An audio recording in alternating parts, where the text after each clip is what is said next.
Anytime a movie starts with based on a true story, you can pretty much just shut down your brain at that point. You're not going to learn anything, so you may as well just clap your hands and enjoy the ride. This movie is no different. It's almost completely inaccurate, and it throws in a bunch of cutesy stuff that either didn't happen or is completely impossible.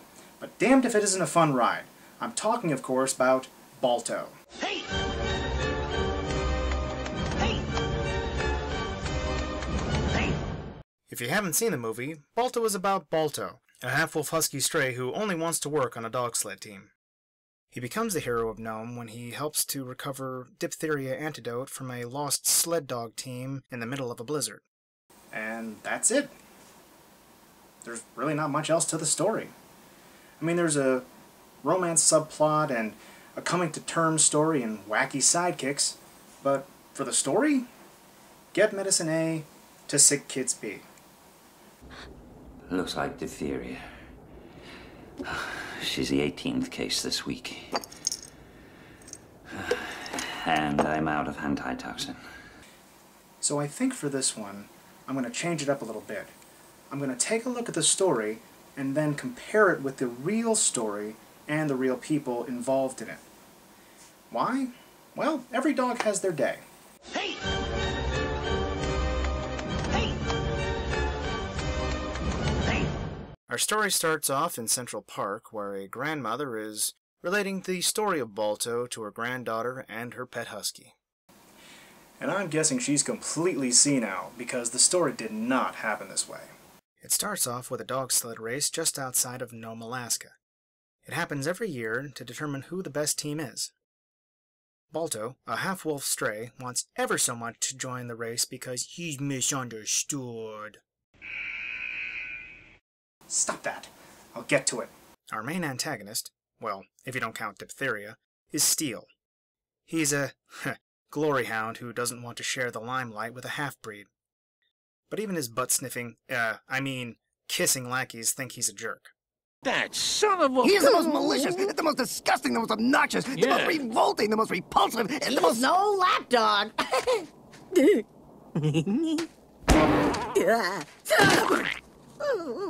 Balto doesn't want to acknowledge his wolf side, so he slinks off to be all emo. His sidekick Boris, a kind elderly goose, tries to cheer him up. Mambo! Nah, she's not my type. And why not? This wolf business again. And what's wrong with being half and half, I'd like to know. Sometimes I wish like crazy I was half eagle. Why? Better profile, for one thing. And no one eats you for another. Muck and Luck, two polar bear cubs who are afraid of the water, show up for wacky hijinks. We love you, Uncle Boris. Remember, this is based on a true story, just like Anastasia. Rosie and several other children get sick with diphtheria, a deadly disease. Without any antitoxin, there's no hope for the town. Alaska's capital city, Anchorage, tries to ship out some antitoxin, but the seas are frozen over and a blizzard grounds the plains. A train shipment drops off the antitoxin at the closest town of Nenana, where your dog sled team would pick it up. A dog race is held to see who should grab the medicine from Nenana. Okay, wait. Wait. Didn't they just have a race? Steel won. I may not be an expert dog sledder, but don't they work as a team? Wouldn't using a tried-and-true team work much better than just jumbling one together from scratch? Balto wins, but he isn't allowed to go. Half-wolf, remember? He goes anyway to protect the kids. The motley crew travels together, getting into mischief, encountering danger, and making goose jokes. Okay, that's it. It's time for Goose to kick a little bear butt. When a bear almost kills them all, Jenna saves them. But Jenna is hurt in the fight, so Balto asks Boris to take her back to town along with Muck and Luck. At this point I would say that Boris and the cubs being there was completely pointless. If not for the fact that right here, Boris gives the best line in the movie. Let me tell you something, Balto. A dog cannot make this journey alone. But maybe a wolf can. Balto does find the lost dog team. Steel confronts him, but he loses. And Balto helps lead the dog sled team through treacherous terrain to save the town. And surprise, surprise, the old lady telling the story is actually Rosie, whom Balto saved. And that's it, really. Half this movie is dogs running through treacherous terrain, and the other half is an awkward love story and Steele being a dickweed. But the point of a movie is to evoke emotion, and in that it does its job well. But it's not exactly accurate. The first major difference is the real Balto was not a half-breed stray. He was a working-class lead dog for a slit team. Second of all, it wasn't just one team that took the medicine from Nenana to Nome. That's a 675-mile trip one way. 19 sled dog teams made the journey together. The toughest stretch was actually made by Leonhard Seppala and his team. And Balto sure as hell didn't have a goose and polar bears for sidekicks. Now, I bring this up for a reason. Movies have a responsibility. Yes, their first job is to entertain, but you need to get your facts straight. It's one thing to make up stuff when your plot revolves around an imaginary place like Atlantis. It's quite another when you base a story on historical events, but then you just take the characters, completely change them around, and then make the rest up as you go along. Oh, god damn it, Disney! Hey! Hey! Hey! Well, I've already made my complaints about Balto. As a character, he's kind of a Joe every dog we can all relate to. All he wants to do is fit in, find romance, and help his friends.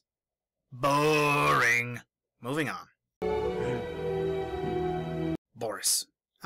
Boris, the Yoda of the movie.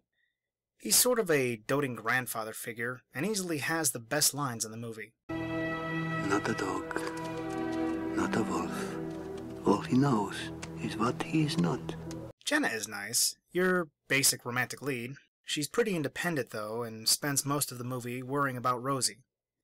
And deflecting Steele's creepy advances. I'm afraid the only way Steele notices anyone is if they're wearing a mirror. But she proves she's tough enough to run with the wolves. Half-wolves, anyway. Muck and luck. Annoying comedy relief. Nothing else to add, really. Oh, the shame of the polar bear who fears the water. No wonder we are shunned by our fellow bear. Woe is us! Steele doesn't start off as much of a villain, but he goes from being a glory-hungry jackass to endangering kids' lives. And nothing really comes of it. Then again, he does end up as a zombie dog defending a little girl, so poetic justice?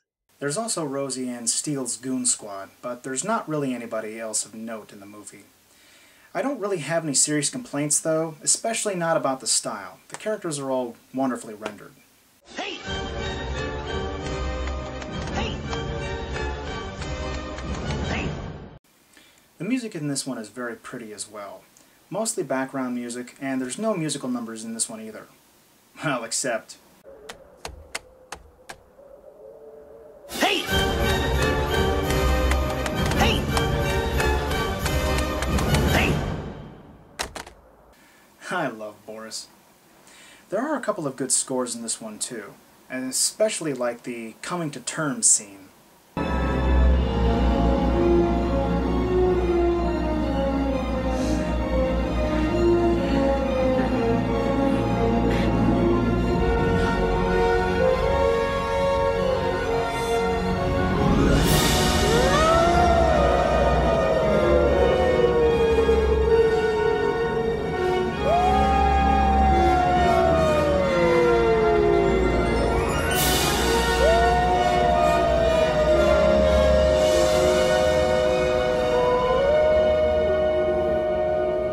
I did like the voice acting in this one too.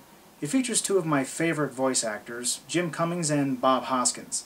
Admittedly, this is one of Jim's weaker roles, in my opinion, but surprisingly one of Bob Hoskins' stronger ones.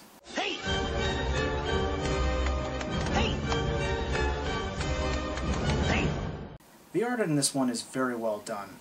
Not just the characters that are unique and well animated, but they create this world that has a sort of cold majesty to it. You can almost feel how cold it is in the icy tundra. The howling winds, the icy snow, the biting cold of a world eternally covered in frost. The ice cave is particularly well done. The glimmering ice really gives the impression of an ancient frozen hollow deep within the forgotten tip of the world. Oh, sorry. Just watching this is making me cold. You should have reviewed a beach movie. Hey! Hey! Hey! But is it worth owning? Well, despite its many, many flaws, I still enjoyed the hell out of this movie, and I'm not the only one. There's a lot of fan sites dedicated to this, and it's not surprising why.